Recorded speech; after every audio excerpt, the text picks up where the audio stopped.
دیکھیے عمل کتنا زیادہ ہو، کتنا پیسہ خرچ کرنے والا ہو، کتنی محنت اس میں لگ رہی ہو، وہ تمام چیزیں ایک بازو رکھ دیجیے آپ۔ اصل چیز ہے کہ اللہ کے رسول اور صحابہ نے کیا صلی اللہ علیہ وسلم، بس یہ سب۔ اگر کیا تو پھر آپ کریے، ڈٹ کر کریے، نہیں کیا تو بچیے اور ڈٹ کر بچیے۔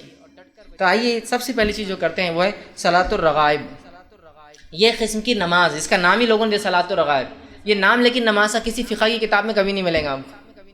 یہ نماز کا تذکرہ کبھی کسی محدث کے پاس آپ کو نہیں ملے گا، لیکن ایک یہ موضوع روایت ہے، ان موضوع اور من گھڑت روایتوں کو لے کر یہ نماز کو بنا دیا گیا، جس کو صلاۃ الرغائب کہا جاتا ہے۔ اور یہ بڑے عقیدت کے ساتھ رجب آتے ہی لوگ اس کا اہتمام کرتے ہیں۔ اس نماز کے تعلق سے جو روایت پیش کی جاتی ہے، جو موضوع ہے، یاد رکھیے موضوع سمجھتے ہو؟ موضوع مطلب وہ حدیث جو نبی اکرم صلی اللہ علیہ وسلم کی طرف گڑھ دی گئی، منسوب کر دی گئی، لیکن آپ نے ایسی بات نہیں کہیں۔ وہ روایت کیا رکھتا ہوں جو صلاۃ الرغائب کی طرف لوگ سناتے ہیں، بیان کرتے ہیں۔ حدیث کے الفاظ اس طرح سے وہ یہ ہے کہ رجب اللہ کا مہینہ ہے، شعبان میرا مہینہ ہے، رمضان میری امت کا مہینہ ہے۔ جو روایت بیان کی جاتی ہے وہ یہ ہے، رجب اللہ کا مہینہ ہے، شعبان میرا مہینہ ہے، اور رمضان میری امت کا مہینہ ہے۔ پھر اس حدیث میں آگے الفاظ دیکھیے کیا ہے، الفاظ یوں ہیں، جو شخص رجب کی پہلی جمعرات کے دن کا روزہ رکھے، پھر جمعہ کی رات مغرب سے عشاء کے درمیان 12 رکعت نماز پڑھے۔ جو شخص جمعرات کے دن روزہ رکھے، پھر جب جمعرات ختم ہو گیا تب جمعہ کی رات چالو ہوگی، جمعہ کی رات مغرب سے عشاء کے بیچ کے درمیان 12 رکعت پڑھے، دو کر کے۔ اور اسی طرح جو ہے ہر رکعت میں سورہ فاتحہ کے بعد 3 مرتبہ سورہ قدر، اور اس کے بعد 12 مرتبہ سورہ اخلاص پڑھے۔ سورہ قدر 3 بار، 12 مرتبہ سورہ اخلاص پڑھے، اس کی تلاوت کرے۔ جب نماز سے فارغ ہو، مطلب 12 رکعت پڑھ چکا ہو، فارغ ہو، تو مجھ پر جو ہے 70 مرتبہ درود بھیجے، اور اس میں خاص درود کا تذکرہ بھی کہ یہ درود بھیجے، اللہم صلی علی محمد النبی الامی وعلی آلہ، یہ بھیجے 70 مرتبہ۔ پھر سجدے میں چلا جائے، مطلب سجدہ کرے، اور سجدے میں یہ دعا پڑھے، سبوہم قدوس رب الملائکۃ والروح، یہ دعا پڑھے۔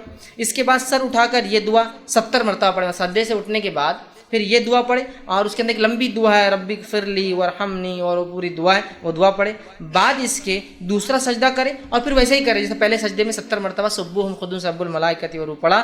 اگر جس نے یہ کر لیا تو اس کے باوجود، مطلب اس کے بعد وہ کہتے ہیں کہ جس نے یہ کر لیا تو اس کے جو ہے اسی طرح کرے، اس کے بعد جو کچھ اللہ تعالیٰ سے مانگیں گا، اس کے بعد جو کچھ اللہ تعالیٰ سے مانگیں گا، اللہ تعالیٰ اس کی ہر حاجت کو پورا کریں گا۔ اب یہ فضائل میں آتا ہے، اور یاد رکھیے یہ روایت جو میں نے آپ کے سامنے رکھی، جو بات، یہ نبی اکرم صلی اللہ علیہ وسلم ثابت نہیں ہے، ثابت نہیں ہے۔ اس کے اوپر جو یہ موضوع ہونے پہ ابن الجوزی رحمہ اللہ نے کہا کہ یہ موضوع ہے۔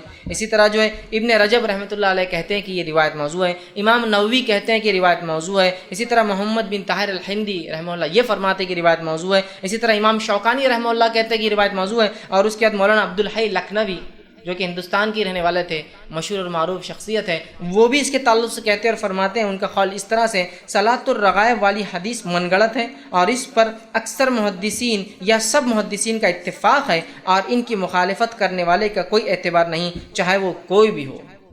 کیا کہہ رہے ہو عبدالحق جو ہے عبدالحی لکھنوی رحمہ اللہ، کہ جو ہے یہ نماز کے تعلق سے کہہ رہے ہیں کہ صلاۃ الرغائب والی روایتیں من گھڑت ہے تمام محدثین کی نزدیک، اور جس نے اس کے خلاف بات کی اس کو کوئی اعتبار نہیں۔ تو یہ صلاۃ الرغائب جو خاص طور سے پہلے جمعرات کا جو رجب کے اندر روزہ رکھا جاتا ہے، اس کے بعد رات جب آتی ہے تو 12 رکعت نماز اس طریقے سے پڑھی جاتی ہے، یاد رکھیے اس کا کوئی وجود، اس کا کوئی ثبوت، اس کی کوئی دلیل صحیح ثابت نہیں ہے، یہ موضوع ہے، اور علماء کو چاہیے کہ اس موضوع بات کا اظہار کرے، ورنہ یہ موضوع روایتیں جو نبی اکرم صلی اللہ علیہ وسلم طرف گڑھی گئی ہے، یاد رکھیے یہ بھی جھوٹ میں شامل ہے، اور آپ صلی اللہ علیہ وسلم اس کی وضاحت حدیث میں کر دی، جو جانتے بوجھتے مجھ پر جھوٹ باندھے وہ اپنا ٹھکانہ جہنم کی آگ بنا لے۔ تو ہم کوشش کریں کبھی بھی ان موضوع روایتوں کو کبھی بھی جو اپنی طرف سے ہم روایت کرنے کی کوشش نہ کریں، بلکہ ہم انکار کریں کہ نہیں غلط ہے۔ تو پہلا عمل رجب آتے ہی صلاۃ الرغائب، پہلے جمعرات والا عمل۔ اس کے بعد جو ہے اور ایک کام جو اس رجب میں کیا جاتا ہے بڑے عقیدت سے، وہ کیا ہے؟ وہ یہ کہ رجب میں لوگ سمجھتے ہیں عمرہ کرنا افضل ہے، اور بہت لوگ عمرے کو جاتے ہیں، بڑا نمبر لگائے جا رہے ہیں، تڑپ کے لگائے جا رہے ہیں، دعائیں ہو رہی ہیں اللہ سے سالوں سال کی رجب میں موقع دے ہم کو عمرے کا۔ رجب میں آپ صلی اللہ علیہ وسلم سے خود عمرہ کرنا ثابت، اور نہ ہی آپ نے کبھی اس کی کوئی فضائل کسی صحیح احادیث میں بتائی ہے۔ دونوں باتیں یاد رکھیں۔ آپ صلی اللہ علیہ وسلم سے رجب میں کوئی عمرہ ثابت نہیں ہے، اور آپ صلی اللہ علیہ وسلم سے کسی صحیح حدیث میں کوئی قول ثابت نہیں ہے کہ آپ نے عمل خود عمرہ کیا یا حکم دیا کہ بھائی تم لوگ اس مہینے میں عمرہ کیا کرو، کوئی بات ثابت نہیں ہے۔ یاد رکھیے اس تعلق سے جو بات آتی ہے، آپ صلی اللہ علیہ وسلم کے جو عمرے ہیں اس تعلق سے جو بات آتی ہے، ایک روایت یوں آتی ہے جو کہ صحیح مسلم کی حدیث ہے، اور جو ہے عروہ بن زبیر جو ہے وہ فرماتے ہیں، بیان کرتے ہیں کہ ایک مرتبہ عبداللہ بن عمر رضی اللہ عنہما اور میں دونوں مل کے عائشہ رضی اللہ عنہا کے حجرے کے باہر بیٹھے، اور میں نے سوال کیا ابن عمر سے کہ عبداللہ ابن عمر، کیا نبی اکرم صلی اللہ علیہ وسلم نے رجب میں کوئی عمرہ کیا تھا؟ تو وہ فرماتے ہیں، انہوں نے جواب دیا ہاں کہ آپ صلی اللہ علیہ وسلم رجب میں عمرہ کیا تھا۔ پھر وہ کہتے ہیں کہ جو عروہ کہتے ہیں کہ میں نے عائشہ رضی اللہ عنہا سے پوچھا، اے جو عائشہ رضی اللہ عنہا، کیا اللہ کے رسول نے رجب میں کوئی عمرہ کیا تھا؟ تمہاری عائشہ رضی اللہ عنہا نے وہی جواب دیا اسی وقت، جبکہ عروہ بھی بیٹھے ہیں، عبداللہ بھی بیٹھے ہیں، اور وہ اندر حجرے میں۔ جب انہوں نے پوچھا، ان سے پوچھا پہلے پھر ان سے پوچھا، تو میں عائشہ جواب دیتی حجرے سے، انہوں نے کہا کہ اللہ جو ہے عبداللہ ابن عمر کی مغفرت کرے، ان پر رحم کرے، مطلب دعائیں دے رہی، غلطی بھی ان سے، اس کا مطلب رحم کرے، مغفرت کرے۔ اللہ کی قسم آپ صلی اللہ علیہ وسلم نے کبھی کوئی عمرہ رجب میں نہیں کیا، اللہ کی قسم نبی اکرم صلی اللہ علیہ وسلم نے کبھی کوئی عمرہ رجب میں نہیں کیا۔ اس سے اسلاف کا، صحابہ کا طریقہ دیکھیے اختلاف کا، کہ ابن عمر نے غلطی کرتے یہ نہیں کہا کہ اندر سے حضرت عائشہ کی ہنسی کی آواز آئی، ٹھیٹھی ٹھاٹا کی آواز آئی، اور کہا ابن عمر کو کیا اتنا بھی نہیں پتا کہ کب اللہ کے رسول نے کیا کہتا ہے، اتنے جاہل ہے کیا فقیہ الامہ تم کو لوگ کہہ رہے ہیں، تم کو تو اتنا بھی علم نہیں۔ اللہ مغفرت کرے عبداللہ کی، اللہ رحم کرے ابن عمر پر۔ دیکھیے طریقہ کتنا احسن ہے کہ اللہ رحم کرے ابن عمر پر۔ اللہ کی قسم کبھی اللہ کی رسول صلی اللہ علیہ وسلم نے جو ہے رجب کے اندر عمرہ نہیں کیا، فرماتی ہے۔ اور پھر کہا، آپ نے فرمایا مہینے میں نہیں تھا، اور آپ صلی اللہ علیہ وسلم جب بھی عمرہ کے لیے گئے ہر مرتبہ ابن عمر آپ صلی اللہ علیہ وسلم کے ساتھ ہی ہوتے تھے، پھر بھی وہ یہ بات بھول گئے۔ وہ ان کے ساتھ ہی تھے لیکن پھر بھی شاید ان سے وہاں بولنے میں چوک میں تھا۔ عائشہ نے کہا کہ تم تو ہر سفر میں ان کے ساتھ تھے، پھر بھی بھول گئے تھے، ان سے چوک ہو گئی۔ اسی طرح دوسری روایت جو آتی ہے وہ اس طرح سے صحیح مسلم کی روایت ہے، انس بن مالک رضی اللہ عنہ سے پوچھا گیا کہ اللہ کے رسول صلی اللہ علیہ وسلم نے کتنے عمرے کیے؟ تو انہوں نے فرمایا اللہ کے رسول صلی اللہ علیہ وسلم نے 4 عمرے کیے اور 1 حج کیا تھا آپ نے۔ اور پوچھا گیا کب کیے تھے؟ تو کہا 3 عمرے آپ نے ذی القعدہ میں کیے اور 1 عمرہ آپ نے ذی الحجہ میں کیا، جس میں آپ نے حج بھی کیا تھا۔ مطلب آپ صلی اللہ علیہ وسلم نے انفرادی طور سے 3 عمرے کیے اور 1 عمرہ حج کے ساتھ کیا آپ نے۔ تو ایسے آپ کی زندگی میں کتنے عمرے ہوئے؟ 4 عمرے، 3 جس میں سے ذی القعدہ میں آپ نے کیے، اور 4تھا عمرہ آپ نے حج کے ساتھ کیا۔ ظاہر سی بات ہے مطلب ذی الحجہ میں کیا، حج ذی الحجہ میں آتا۔ تو آپ صلی اللہ علیہ وسلم ٹوٹل کتنے عمرے کیے؟ 4، 3 ذی القعدہ میں اور 1 ذی الحجہ میں کی۔ تو انس بن مالک کہتے ہیں آپ صلی اللہ علیہ وسلم نے 4 عمرے کیے، 3 تو جو ہے ذی القعدہ میں کیے اور 1 آپ نے عمرہ کیا جس میں آپ نے حج بھی کیا اور وہ ذی الحجہ میں تھا۔ تو گویا آپ صلی اللہ علیہ وسلم کے ٹوٹل 4 عمرے ہیں اور 1 حج آپ نے اپنی زندگی میں کیا ہے۔ تو لہٰذا اس مہینے میں عمرے کی بھی کوئی خاص فضیلت ثابت نہیں، یہ بات کو بھی آپ ذہن نشین کر لیں، ورنہ بہت سے لوگ نمبر لگا کے عمرے کے لیے جا رہے ہیں، یا بہت سے لوگ گلف میں ہیں تو آسانی ہوتی چھٹیاں لے لے کے جاتے ہیں، رجب کا عمرہ بڑا عمرہ، فضیلت والا عمرہ، بابرکت عمرہ، ایسا عمرہ ویسا عمرہ۔ پھر اس عمرے کے ساتھ اگر یہ سب بدعتیں جڑ جائے، مطلب جڑا دیتے ہیں، صلاۃ الرغائب حرم میں چل رہی ہے، ہاں روزے رکھے جا رہے ہیں اس نیت سے کہ یہ فلاں، تو اس مہینے میں کوئی نماز، کوئی روزہ، کوئی عمرہ خاص طور سے ثابت نہیں۔ عام طور سے آپ اگر رکھتے ہیں، آپ کی عادت ہے کہ ایام 20 کے روزے جو ہوتے ہیں، چاند جب بیچ میں آ جاتا ہے، 12، 13، 14 کے روزے، اسی طرح پیر کا اور جمعرات کا روزہ آپ رکھتے ہیں، ٹھیک ہے یہ تو الگ بات ہے، لیکن خاص کوئی روزہ ثابت۔ امام احمد بن حنبل رحمہ اللہ کے پاس امام شافعی رحمہ اللہ کا گزر ہوا، جب ان سے ملاقات ہوئی تو امام شافعی پہلے مرحلے میں تو ان کے استاد تھے، امام احمد جو تھے یہ جب سیکھ رہے تھے تو اس دور میں امام شافعی سے انہوں نے فن حدیث سیکھا، علم سیکھا حدیث کا۔ لیکن اس کے بعد جب دوسرا زمانہ آیا، مطلب جب امام شافعی چلے گئے ان کو سکھا کے، جب احمد بڑے ہو گئے کافی، تو اس کے بعد امام شافعی پھر ان کے پاس آیا اور کہا کہ اب میں تمہاری شاگردگی اختیار کرتا ہوں، اس لیے کہ امام احمد بن حنبل اصول حدیث میں بہت چوٹی اور مہارت تک پہنچ گئے تھے، تو جس کی بنیاد پر امام شافعی بعد میں آ کر ان سے پھر فن حدیث سیکھا۔ مطلب پہلے دور میں یہ ان کے استاد ہے اور دوسرے دور میں یہ ان کے استاد ہے۔ مطلب فرسٹ انسٹنس میں جس شاگرد نے اپنے استاد سے سیکھا، شاگرد اتنا آگے چلے گا علم میں کہ پھر استاد اگلی کلاس میں جو ایڈمیشن لیا تو پھر شاگرد سے سیکھنا پڑا اس کو۔ تو یہ بعد میں آ کر اپنے شاگرد سے استادی اور کہا کہ اب تم مجھ سے آگے جا چکے ہو فن حدیث میں، لہٰذا میں تم سے علم سیکھوں گا۔ اور چونکہ انہوں نے کافی محنت حدیث پر کی اور اپنا جو ہے مسند احمد جو تالیف جو لکھی، جو کہ حدیث کے مجموعے میں سب سے بڑا مجموعہ حدیث کا، جس میں منفرد 30,000 حدیثیں آپ نے جمع کی، یہ آپ کتب التسع یا کتب الستہ وہ 6 کتابیں یا کتب التسع وہ 9 کتابیں بھی جمع کر لے وہ ایک طرف، اور امام مسند احمد بن حنبل کا جو مسند احمد ایک طرف رکھ دیجئے، اس کا پلڑا بھاری ہے، اس لیے کہ امام بخاری نے جمع کی جو حدیث ہے 7500 حدیث اپنی کتاب میں، جس میں صرف 2222 حدیث ہے جو منفرد ہے، باقی ریپیٹیٹیو ہے۔ صحیح حدیث میں وضو کا بھی ذکر آ رہا، کپڑوں کا بھی ذکر آ رہا، طہارت کا، تو 3 جگہ آتی ہو، وضو کے بیان میں، کپڑوں کے بیان میں، طہارت کے بیان میں، ٹرپل ٹائم ریپیٹ ہو رہی ہو۔ لیکن امام احمد نے صرف منفرد جمع کی، اس لیے کہ ان کی مسند تھی، ٹھیک۔ مسند میں یہ ہوتا ہے کہ آدمی سند کے اعتبار سے جمع کرتا ہے، اس میں ٹاپک کے اعتبار سے حدیث جمع نہیں ہوتی، اور سند واحد ہوتی، منفرد ہوتی ہے اکثر، تو انہوں نے منفرد حدیث ایسے جمع کی۔ تو اس میں 2200 حدیثیں، مشکل 2200 سے 2500، مسلم کے اندر 2000 حدیثیں، ابو داؤد کے اندر 1000 کچھ حدیثیں، تو یہ پورا مجموعہ بھی ایک طرف جمع کر لے حدیث کا، اور صرف مسند احمد ایک طرف رکھ دے تو 30,000 منفرد حدیثیں، اس میں 30,000 منفرد حدیثیں، اور کم و بیش تقریباً حدیثیں صحیح اور حسن کے درجے تک جاتی ہے، اتنی اچھی روایت ہے۔ تو امام شافعی ان کے پاس آئے، اس استاد شاگرد نے اپنے استاد کو ویلکم کیا، ٹھیک ہے، کھلایا پلایا خوب اچھے سے۔ رات میں اپنے بیٹی سے کہا کہ رات میں پانی گرم رکھنا، استاد جو ہے رات میں جب تو اٹھیں گے تو ہو سکتا تہجد کے لیے پانی ٹھنڈا ہو تو اس سے مسئلہ ہو، تو کہا کہ پانی کو جو ہے گرم کر کے رکھنا۔ اب جب گھر میں کوئی مہمان آتے تو بچوں میں بڑا وہ رہتا، کیا کر رہے، کہاں کھا رہے، کیا پی رہے، کیا بیٹھ رہے، بچے بہت دیکھتے رہتے مہمان کیا کر رہا، اور اگر والدین عزت کر رہے اس مہمان کی تو ان کے لیے مہمان نمونہ آئیڈیل بن جاتا ہے، تو اور دیکھتے ہیں اس کو۔ تو ان کی بیٹی جو تھی امام احمد کی، وہ رات بھر جاگتی رہی کہ امام شافعی اب کیا کیا کرتے، خاص استاد ہے نا میرے والد کے، کیا کیا عبادتیں کرتے خاص، مطلب بچوں کو بھی یہ معلوم تھا کہ رات کی عبادت کرتے ہیں تو کچھ خاص ہے، ورنہ فرائض تو ٹھیک ہے وہ تو سب کرتے ہیں۔ اب رات بھر بچی دیکھتی رہی، امام شافعی جو ایک کروٹ سوئے سیدھی، تو سیدھا فجر کی اذان پر اٹھے۔ جب فجر کی اذان پر اٹھے تو امام احمد بھی نماز کے لیے جانے لگے، تو بچی نے ان کی مزیحتاً ہنستے ہنستے والد کو اسے تنگ کرنے کے لیے کہا، پانی زیادہ ٹھنڈا ہو گیا تھا رات میں، پانی شاید زیادہ ٹھنڈا ہو گیا تھا، مطلب امام صاحب کو آپ نے کہا پانی گرم رکھو، پوری رات میں پانی گرم کر کے رکھی، امام صاحب نے اٹھ کے وضو نہیں کیا، تو مذاق کی طور پر اپنے والد سے کہا پانی شاید بہت ٹھنڈا ہو گیا تھا رات میں، تو امام احمد سمجھ گئے کہ مطلب امام شافعی نے وضو نہیں کیا اور نماز نہیں پڑھی تہجد، تو بچی کو خاموش بٹھا کر چلے گئے۔ فجر کے بعد آئے تو رہا نہیں گیا، کیونکہ فرائض ان کے پاس اصل نہیں تھے، وہ تہجد سے، نوافل کے اہتمام سے انسان کو پرکھتے تھے، تو پوچھ ہی لیا، کہا کہ کچھ مسئلہ تھا استاد، کیا بات ہے آپ نے تہجد نہیں پڑھی؟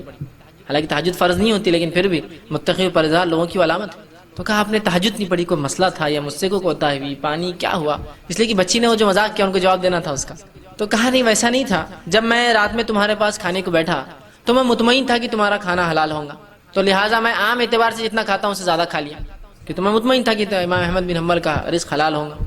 جب میں جا کر بستر پر لیٹا اور ایک کروٹ لیٹ گیا تو میرے ذہن میں ایک حدیث آ گئی، ایک روایت آ گئی آپ صلی اللہ علیہ وسلم کی، کہ وہ جو بدو آیا تھا، ایک اعرابی آیا اور مسجد نبی میں داخل ہوا اور صحابہ بیٹھے تھے، جا کر پیشاب کر دیا، تو وہ میرے ذہن میں وہ بات آ گئی، وہ حدیث آ گئی، اور اس حدیث پہ میں غور کرتا رہا اور کچھ فقہی مسائل نکالتا رہا کہ اس سے کیا کیا باتیں اخذ ہو سکتی ہے، کیا کیا باتیں استنباط کر سکتے ہیں، نکال کر ہم بتا سکتے ہیں امت کو کہ یہ مسائل میں یہ کام ہو سکتا ہے، تو وہ مسئلے میرے ذہن میں آنے لگے، تو میں جب لیٹ گیا کروٹ تو وہی حدیث میرے ذہن میں گھومتی رہی اور میں اس کو سوچتا رہا، اور اس ایک حدیث سے میں نے 70 مسائل رات بھر میں نکال لی، مطلب میرا ذہن اسی پہ چلتا رہا کہ کیا کیا نکل سکتا ہے، کہ پیشاب کسی کو تیز آئے تو نماز پڑھ سکتا ہے، اس لیے کہ وہ تیز آیا تھا، نماز پڑھی اور پھر پیشاب کر دیا، تو پتہ چلا کہ وضو تھا تو اس نے سوچا ہوں میں واقعی رکھتا ہوں۔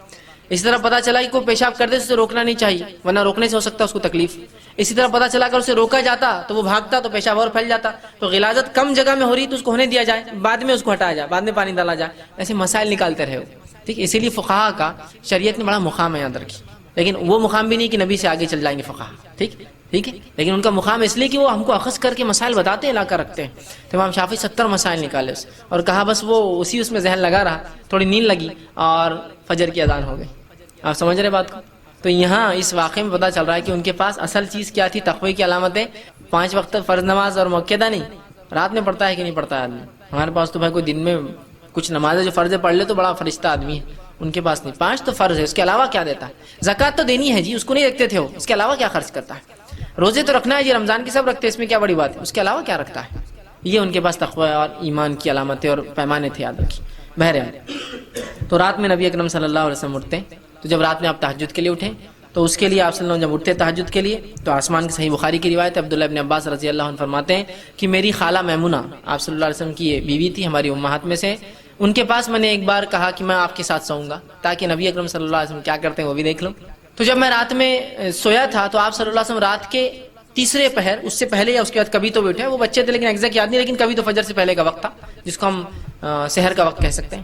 اٹھے, اٹھ کر آپ نے آنکھوں کو ملا تاکہ نیند کو بھگا دے. اس کے بعد آپ باہر نکلے حجرے سے, آسمان کی طرف دیکھا اور سورہ آل عمران کی آخری 10 آیتیں تلاوت کی. اس کے بعد آپ نے وضو کیا, بڑے اچھے سے مشکی سے نکالی, پانی لیا اس میں سے اور بہت اچھے سے وضو کیا. وضو کر کے آپ کھڑے ہو گئے. تو اس روایت میں پتہ چلا آپ صلی اللہ علیہ وسلم رات تہجد کو اٹھتے تو آنکھ ملتے, تو نیند میں سے آپ اٹھے تو آنکھ ملے, اٹھ کر جاتے آسمان کی طرف دیکھ کر آخری 10 آیتیں پڑھتے اور اس کے بعد جو ہے آ کر وضو کرتے اور نماز پڑھتے. پھر وہ کہتے ہیں کہ جب آپ صلی اللہ علیہ وسلم نماز کو کھڑے ہوئے تو میں بھی وضو کر کے آیا اور آ کر رسول اکرم صلی اللہ علیہ وسلم کے الٹے طرف کھڑا ہو گیا. الٹے طرف, چھوٹے تھے پتہ نہیں ان کو بچے تھے, آگے کھڑے ہو کے دیکھا آپ پڑھ رہے, تو رسول اکرم صلی اللہ علیہ وسلم نے اپنے سیدھے ہاتھ سے مجھے پکڑا اور اپنے سیدھے طرف لیا, چونکہ امام کے سیدھے طرف مقتدی ہوں اگر اکیلا ہے تو, الٹے نہیں. تو پتہ چلا نماز میں یہ چونکہ ضروری حرکت تھی اس لیے کہ وہ نماز غلط, ورنہ لوگ آ کے ادھر کھڑے ہو جاتے پھر سمجھتے یہ امام ہے. تو آپ نے پکڑا اور ادھر لیا. تو اس سے پتہ چلا امام نماز میں بھی مقتدی کی اصلاح کر سکتا ہے اگر ضروری ہو اس طرح کی غلطی. دوسرا پتہ چلا نفل نماز جماعت سے ہو سکتی ہے. بہت سے لوگ پوچھتے ہیں نفل نماز جماعت سے ہوتی ہے کیا, تو یہ رات کی نماز آپ سے پڑھے تھے, عبداللہ ابن عباس آ کے جماعت بنا لی, پیچھے سے آئے خاموشی سے کھڑے ہو گئے. پھر وہ کہتے ہیں میں کھڑا رہا. آپ صلی اللہ علیہ وسلم اتنی لمبی نماز پڑھی کہ سورہ بقرہ پڑھ لی, سورہ آل عمران پڑھ لی, تو میں خاموشی سے نکلا جا کے سو گیا. پھر کھڑے بھی ہوا, لگا کہ میں پڑھ لوں گا, اتنا لمبا پڑھا کہ میں وہاں سے نکلا اور جا کے پھر سو گیا. جب فجر ہوئی تو آپ نے مجھے جگایا اور جگا کر میرا کان پکڑا اور کہا کہ عبداللہ ایسا کرتے کہ پہلے تو نماز کو آئے, کھڑے ہوئے اور پھر چلے ہوئے بیچ میں سے توڑ کے, مسکراتے, مطلب صرف ہنسی کے لیے, یہ نہیں کہ ان کو سزا دی, مسکراتے ہوئے کان پکڑا اور کہا کہ ایسا کرتے ہیں نماز میں, مطلب آئے تم پہلے کھڑے ہوئے, غلط کھڑے ہو گئے, پھر ادھر سے آئے اور پھر جا کے سو گئے اور میں پھر سو گیا. تو اس میں دیکھیے کتنی باتیں پتہ چلی کہ ایک تو آپ اٹھ کر رات میں تہجد پڑھتے اور آسمان کی طرف, تو آپ تہجد کو اٹھتے ہیں تو آسمان کی طرف دیکھ کر آپ یہ پڑھ سکتے ہیں. اس طرح کی آسمان نہ دیکھ سکے, ایسا خواتین گھر سے باہر نہیں نکل سکتی, تو بہرحال آپ وہیں پڑھ لے ویسا, لیکن یہ سنت ہے آپ پڑھنا, اور اس کے بعد پھر آپ تہجد کو کھڑے ہوتے تھے. ٹھیک, تو یہ اس طرح سے جو ہم اگر اٹھتے ہیں تو کریں. اسی طرح اگر آپ صبح اٹھتے ہیں, سمجھ لیجیے کسی نے ایک سوال کیا تھا, رات کے آخری حصے تہجد میں جو بھی دعا مانگی جائے وہ قبول ہوتی ہے. تہجد کی نماز پڑھ کر ہی دعا مانگی جائے تو ہی وہ قبول ہوتی ہے, یا اگر اس وقت ہماری نیند بیدار ہو جائے مگر نماز پڑھنے کے بجائے اپنی جگہ پر لیٹے ہوئے یا بیٹھے ہوئے ہی بغیر وضو کے دعا کی جائے تو کیا وہ دعا قبول ہوتی ہے؟ دیکھیے سب سے پہلی چیز آگے انہوں نے پھر لکھا, تہجد کی نماز پڑھنے کا بہترین وقت کون سا ہے؟ رات کے 3 بجے سے آخر حصہ رات کا شروع ہوتا ہے, تو کس وقت پڑھنا زیادہ بہتر ہے؟ اگر ہم اپنے بیڈ پر جا نماز بچھا کر نماز پڑھیں تو کیا ایسا پڑھ سکتے ہیں؟ دیکھیے سب سے پہلی چیز تو یہ کہ جو رات کے تیسرے آخری پہر میں جو فضیلت ہے, جو صحیح مسلم کی روایت ہے, عموماً ہم رمضان میں سنتے ہیں لیکن یہ سال بھر کے لیے. حدیث کیا ہے؟ آپ سے فرماتے ہیں رات کے آخری پہر میں, آخری حصے میں اللہ رب العزت پہلے آسمان میں, آسمانی دنیا پر آ جاتا ہے اور ایک ندا, ایک آواز لگاتا ہے, کوئی مغفرت کا طلب کرنے والا, میں مغفرت دینے بیٹھا ہوں. اللہ اس کو حکم دیتا ہے. پھر ایک آواز آتی ہے کوئی مانگنے والا مجھ سے, میں دینے کے لیے بیٹھا ہوں. ہر روز, رمضان میں خاص نہیں, ہر روز رات کے آخری پہر میں اللہ رب العزت دنیاوی آسمان پہ آ جاتا ہے. کیسے کیا واللہ عالم, بس آ جاتا ہے بس, اور ایک آواز لگاتا ہے, اللہ حکم دیتا ہے لگاؤ آواز, ہے کوئی مانگنے والا, میں دینے بیٹھا ہوں, ہے کوئی مغفرت طلب کرنے والا, میں مغفرت دینے بیٹھا ہوں اس وقت. ٹھیک ہے, اب نبی اکرم صلی اللہ علیہ وسلم اس وقت کا فائدہ کیسا اٹھا وہ دیکھنا پڑے گا ہم کو. طریقہ مانگنے کا, آپ صلی اللہ علیہ وسلم نماز پڑھتے تھے. اب یہ الگ بات ہے کہ آپ رات میں اٹھ جائیں, چونکہ جو کاغذ پر آتے میں خواتین کے سوال سمجھتا ہوں تو ان کے حساب جواب دیتا ہوں. اگر آپ رات میں اٹھ جائیں اور آپ کی حالت ایسی نہ ہو کہ آپ نماز پڑھ سکتی ہو فرض, یا کوئی بھی نماز پڑھنے کی حالت نہ ہو, تب میں کہہ سکتا ہوں پھر آپ دعا کر لیں, اس رات کے وہ حصے کا فائدہ اٹھا لیں دعا کی شکل میں. لیکن اگر آپ عام حالت میں جب آپ پاک ہوتے ہیں تو پھر تو آپ کو نماز پڑھنا, اس لیے کہ آپ صلی اللہ علیہ وسلم دعا کی اور نماز پڑھ کر کی, تو ہم نماز پڑھیں گے. اس لیے کہ عبادت کے بعد اگر نماز یا کوئی کام کیا دعا کرے تو یہ بہت اچھا موقع ہوتا ہے اور ایک وہ وسیلہ بن جاتا ہے وہ عبادت آپ کی دعا کے لیے. یاد رکھیے, تو آپ تہجد پڑھیے, اس لیے کہ اٹھ کر نماز پڑھنے میں جو مشقت ہے اس مشقت کا بدلہ بھی اللہ دیتا ہے. تو اٹھ کر نماز پڑھیے, اس نماز کے پڑھنے کے بعد آپ دعا کیجیے, یہ زیادہ بہتر اور افضل, اور یہی طریقہ نبی اکرم صلی اللہ علیہ وسلم ملتا ہے. سوائے اس کے کہ آپ ایسی حالت میں نہ ہو نماز پڑھنے کی, تو آپ رات میں اٹھ جائیں نیند میں ہو تو دعا کر لیں, اس لیے آخری پہر ہے. لیکن اصل طریقہ تو یہی کہ تہجد پڑھیں. کون سا وقت بہتر ہے؟ تو تہجد کا سب سے افضل وقت آخری حصہ ہے رات کا, شروع ہوتا ہے عشاء کے بعد سے, آخری جو پہر آخری حصہ ہوتا ہے وہ. تو رات میں بہرحال یہ مختلف علاقوں میں مختلف راتیں کا ڈیوریشن ہوتا ہے, تو وقت بدل جائے گا. جیسے ہمارے پاس اورنگ آباد کے اندر فجر کا وقت جو ہے تقریباً 4:15 یا 20 منٹ سے شروع ہوتا ہے.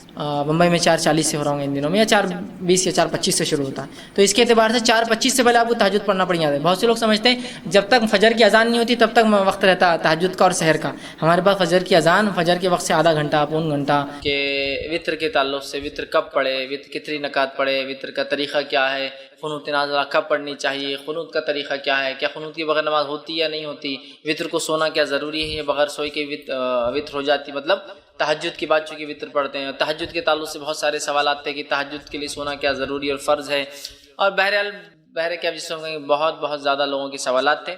تو انشاءاللہ عزیز ان سوالات کو ہم نے سب کو جمع کیا، اور آج انشاءاللہ عزیز ہم آپ کے سامنے میں آپ کے سامنے وطر کے تعلق سے اور تہجد کے تعلق سے کچھ باتیں رکھوں گا.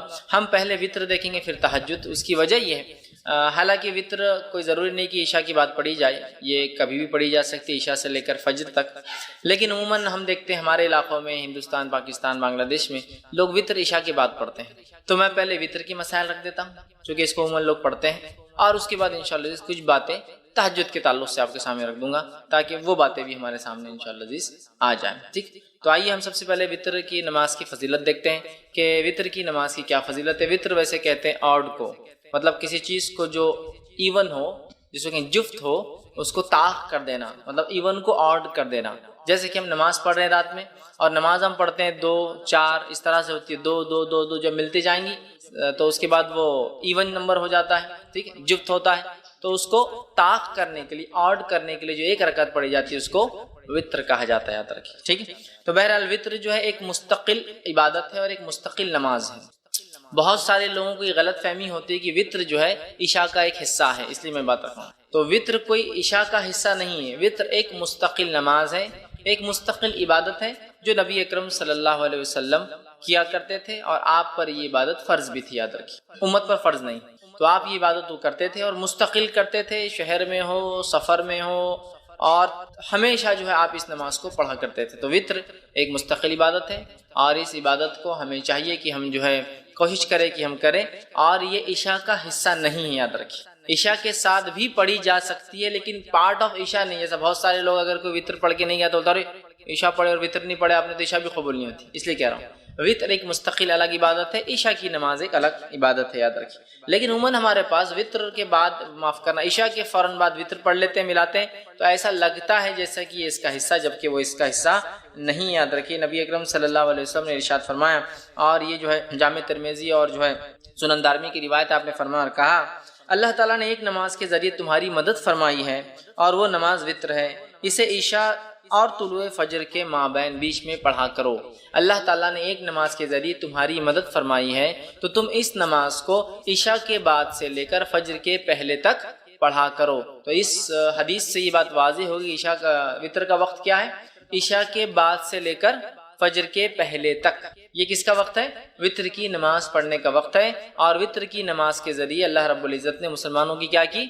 مدد فرمائیے، ہیلپ کیے. مطلب یہ بہت افضل نماز ہے، ہم کوشش کریں کہ اس نماز کو ہم پڑھا کریں. ٹھیک ہے، تو یہ نماز مستقل عبادت ہے، عشاء کے بعد بھی پڑھی جا سکتی ہے لیکن عشاء کا حصہ نہیں ہے، اور عشاء سے لے کر فجر کے شروع ہونے سے پہلے تک اس نماز کو ایک انسان کبھی بھی ادا کر سکتا ہے. اسی طرح ابو داؤد کی روایت ہے، یہ اس کی فضیلت، اور اس میں پہلی روایت میں ایک فضیلت پتہ چلی اور ایک وقت بھی پتہ چلا. دوسری ایک روایت جو ابو داؤد کی، ترمذی کی اور نسائی میں بھی یہ روایت آتی ہے، اس حدیث کے الفاظ اس طرح سے، نماز وطر تمہارے جو ہے، حضرت علی رضی اللہ عنہ فرماتے ہیں، اور ان کا قول اور بعد میں حدیث بھی اس کے اندر ہے، وہ فرماتے اور کہتے ہیں، نماز وطر تمہاری فرض نمازوں کی طرح حتمی تو نہیں. وطر کی نماز تم لوگوں کے لیے فرض تو نہیں جیسا کہ فرض نمازیں ہیں. پھر وہ کہتے ہیں لیکن اللہ کے رسول صلی اللہ علیہ وسلم نے اپنایا، مطلب اس کو عمل کیا، اس کو پڑھا اور فرمایا، اللہ وطر طاق ہے، اللہ وطر ہے، طاق ہے، آڈ ہے، اور آڈ کو پسند کرتا ہے. واللہ وطر ویحب الوطر، اللہ آڈ ہے اور آڈ کو پسند کرتا ہے. اللہ آڈ مطلب اللہ ایک ہے اور آڈ ڈیجٹس کو پسند کرتا ہے. اس لیے نبی اکرم صلی اللہ علیہ وسلم کا عمل اگر آپ دیکھیں تو آپ اکثر عمل کو آڈ کرتے تھے، 1 3 5، یہاں تک کہ آپ کھانے میں ویسے ہی کرتے تھے. کھجور کھاتے تو 1 کھاتے، 1 سے زائد ہوتے تو 3 کھاتے، 3 سے زائد کھاتے تو 5 کھاتے.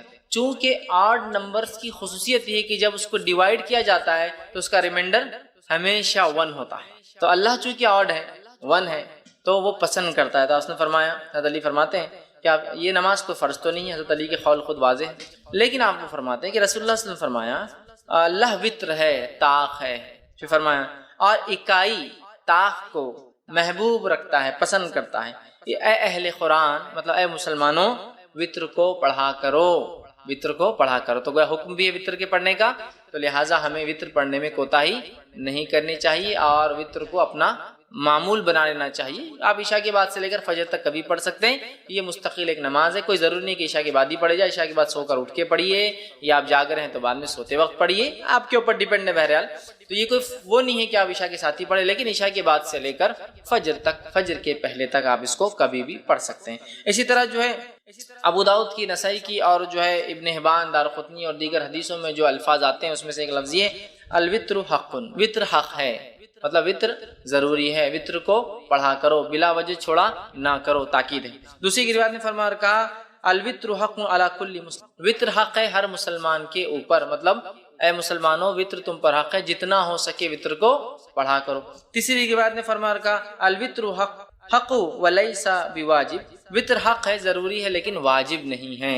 ٹھیک, تو یہاں دیکھیے نبی اکرم صلی اللہ علیہ وسلم تاکید کر رہے ہیں وطر کے تعلق سے, اور یہ تاکید کر رہے ہیں کہ وطر واجب نہیں ہے لیکن اس کو پڑھا کرو اس لیے کہ وہ حق ہے. تو اوپر کی روایتوں میں جو حق ہے کے الفاظ بار بار آ رہے ہیں, اس سے یہ بات واضح ہو رہی ہے کہ وطر بڑی اہم نماز ہے, بلا وجہ سے چھوڑنا نہیں چاہیے. کوشش کرنا چاہیے کہ اس کو جتنا ہو سکے اتنا پڑھا جائے, لیکن یہ بات یاد رکھ لیجیے نماز واجب نہیں, چونکہ آپ سمجھ خود حدیث ہے وطر حق ہے لیکن یہ جو ہے واجب نہیں ہے, ضروری نہیں ہے. اور یہ بات میں اس لیے بھی رکھ رہا ہوں کہ بہت سارے لوگ یہ سمجھتے ہیں کہ اگر وطر نہ پڑھے عشاء کی بات تو عشاء نہیں ہوئی, اس لیے بھی رکھ رہا ہوں. وطر ایک مستقل الگ عبادت ہے, لیکن وہ عشاء کے ساتھ پڑھی جا سکتی ہے, لیکن وہ عشاء کا پارٹ نہیں ہے. اس کے نہ پڑھنے سے عشاء میں کوئی کمزوری نہیں آتی ہے. ٹھیک ہے, یہ بتانا میرا مقصود تھا. تو وطر کو پڑھنا چاہیے, یہ حق ہے, یہ ضروری ہے, بہت اہم ہے, لیکن یاد رکھیے واجب نہیں ہے. تو لہٰذا جو شخص استطاعت رکھتا ہو ضرور کوشش کرے کہ وطر کی نماز کو بھی وہ ادا کرے. اسی طرح جو ہے ابو داؤد اور مستدرک حاکم کی روایت ہے, نبی اکرم صلی اللہ علیہ وسلم فرمایا کہا وطر حق ہے, اور جو شخص وطر نہیں پڑھتا ہے وہ ہم میں سے نہیں. مطلب اس وطر کی اہمیت, وطر کی نماز کی اہمیت بتاتے ہوئے نبی اکرم صلی اللہ علیہ وسلم کیا فرما رہے ہیں, وطر کو پڑھا کرو اس لیے کہ حق ہے, اور جو وطر نہ پڑھے وہ ہم میں سے نہیں ہے. مطلب یہ ہوا کہ بلا وجہ وطر کو نہیں چھوڑنا چاہیے, بلا وجہ وطر میں کوتاہی نہیں کرنا چاہیے, جتنا ہو سکتا ہے اتنا کوشش کر کے وطر کو ضرور ہم لوگ پڑھیں, لیکن یہ نماز واجب نہیں ہے. انشاءاللہ آگے میں اس کی تفصیلات رکھوں گا. خود اوپر کی ایک روایت میں وضاحت بالکل ہو گئی کہ وہ حق ہے لیکن واجب نہیں ہے, لیکن وہ اتنی اہم نماز ہے کہ زور دینے کے لیے, امفسائز کرنے کے لیے نبی کریم صلی اللہ علیہ وسلم فرمائے وہ حق ہے بول کر, جو وطر نہ پڑھے وہ ہم میں سے نہیں, مطلب بلا وجہ وطر کی نماز کو چھوڑنے والا ہم میں سے نہیں, مطلب وہ غلط کام کرتا ہے. اسے چاہیے کہ وطر کو ادا کیا کرے اگر طاقت استطاعت سہولت ہو تو. اسی طرح جو ہے نبی اکرم صلی اللہ علیہ وسلم فرماتے ہیں, یہ طبرانی کی دارقطنی کی روایت آپ نے فرمایا کہا, مسند احمد میں بھی یہ روایت آتی ہے, اور آپ نے فرمایا کہا 3 چیزیں میرے لیے فرض ہے, تمہارے لیے تطوع کا لفظ یعنی سنت ہے. 3 چیزیں میرے لیے واجب ہے, فرض ہے, میں اس کو کرتا ہوں, اور تمہارے لیے یہ چیز جو آپ فرماتے سنت ہے. کیا کیا ہے؟ قربانی, آپ نے فرمایا قربانی نبی کا فرض تھی, ہمارے لیے سنت ہے. دوسرا فرمایا نماز وطر, نماز وطر نبی اکرم صلی اللہ علیہ وسلم کے لیے فرض تھی, ہمارے لیے سنت ہے. اور تیسرا فرمایا فجر کے پہلے کی 2 رکعتیں, فجر کی 2 رکعت نماز, یہ دوسروں پر آپ نے فرمایا سنت ہے, مطلب تطوع ہے, لیکن میرے لیے یہ چیزوں کو اللہ نے واجب کر دیا, فرض کر دیا. تو اس سے بھی وطر کی اہمیت پتہ چلتی ہے کہ کتنی اہم ہے. اسی طرح جو ہے نبی اکرم صلی اللہ علیہ وسلم کا جو معمول تھا وہ یہ تھا, آپ وطر کی نماز کو کبھی نہیں چھوڑتے تھے. آپ کو یہاں تک کہ سفر میں بھی وطر کی نماز پڑھتے ہوئے دیکھا گیا. مطلب وطر کی نماز کو نبی اکرم صلی اللہ علیہ وسلم نے اپنا معمول بنا دیا تھا, اور آپ سفر میں بھی, حالانکہ سفر میں قصر ہوتا ہے, جمع بھی ہو سکتی ہے, نمازیں ملائی بھی جا سکتی ہے, 2 نمازیں فجر اپنے وقت پر ظہر اثر ایک ساتھ پڑھ سکتے ہیں آپ, چاہے ظہر کے وقت میں چاہے اثر کے وقت میں, مغرب عشاء ایک ساتھ پڑھ سکتے ہیں, چاہے مغرب کے وقت میں چاہے عشاء کے وقت میں. تو گویا 3 وقت میں 5 نمازیں ہوتی ہے, اور اس میں بھی قصر کا آپ کو موقع ہے, مطلب نمازیں ہاف ہو جاتی ہے. فجر 2 کی 2 رکعت ہوتی ہے فرض, ظہر کی 4 کی 2 ہو جاتی ہے, اثر کی 4 کی 2 ہو جاتی ہے, مغرب کی 3 ہوتی ہے, اور عشاء کی 4 کی 2 ہو جاتی ہے. مطلب فرض میں بھی قصر ہے, لیکن نبی اکرم صلی اللہ علیہ وسلم نے اس حالت میں بھی جو ہے وطر کو پڑھا, وطر کو پڑھا. تو وطر کی نماز اس سے پتہ چلتا ہے بڑی اہمیت کے حامل ہے. اب وطر کی نماز کیا ہے, اس کا حکم کیا ہے؟ سنت ہے, واجب ہے, موقدہ. جیسے ہمارے پاس جو عموماً چلانے ہیں واجب الوطر بولتے ہیں. وہ کیوں؟ وہ جو حدیث میں نے اس سے پہلے آپ کے سامنے رکھی کہ جو وطر نہ پڑے وہ ہم میں سے نہیں ہے, تو اس سے پتہ چلا رہا ہے یہ تو بہت اہم ہے, ورنہ مسلمان نہیں ہے وہ شخص. لیکن علماء لکھتے ہیں یہ وضاحت کے لیے ہے, اہمیت بتانے کے لیے ہے, لیکن یہ اسلام سے خارج نہیں ہوتا کوئی وطر کی وجہ سے. ٹھیک ہے, تو یہ واجب نہیں, بلکہ اس کے تعلق سے صحیح قول یہ کہ وطر کا پڑھنا سنت موقدہ ہے. واجب نہیں یاد رکھیں، اس لیے کہ ہمارے پاس اور خاص طور سے حنفی مسلک میں فرض الگ چیز ہے، واجب الگ چیز ہے، جبکہ ہمارے نزدیک یہ ہے کہ فرض اور واجب ایک ہی چیز ہے، یاد رکھیں فرض اور واجب کی اہمیت ایک جیسی ہے۔ تو بہرحال وہ کہتے واجب ہے، ٹھیک ہے، ہم کہتے واجب نہیں، سنت موقدہ ہے، سنت موقدہ، اور یہی قول جمہور علماء کا، یاد رکھیے۔ اور نبی اکرم صلی اللہ علیہ وسلم کی ایک حدیث میں نے آپ کے سامنے پہلے رکھ بھی دی تھی۔ اسی طرح ایک اور روایت ہے جو میں نے پہلے آپ کے سامنے رکھی تھی، جس میں آپ نے فرمایا اور کہا کہ یہ جو ہے آپ فرماتے نہیں سوائے